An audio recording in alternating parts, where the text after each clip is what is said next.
आमच्याकडे जेवणाच्या ताटामध्ये सगळं काही असेल तरीही तोंडी लावण्यासाठी काहीतरी पाहिजेच. तुमच्याकडेही असं होतं का?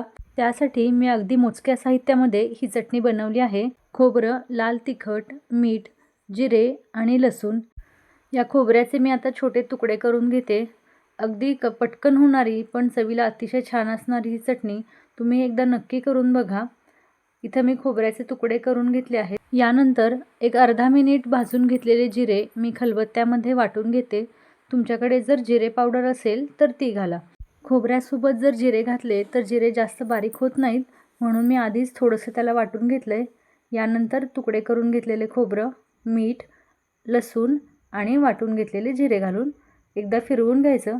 यानंतर यामध्ये 2 चमचे लाल मिरची पावडर घालून 2 ते 3 वेळेस मिक्सरला फिरवून घेऊ.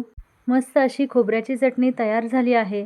कशी वाटली ही साधी सोपी रेसिपी मला कमेंटमध्ये नक्की सांगा आणि अशाच छान छान रेसिपीजसाठी कीर्तीज किचनला सबस्क्राईब करा.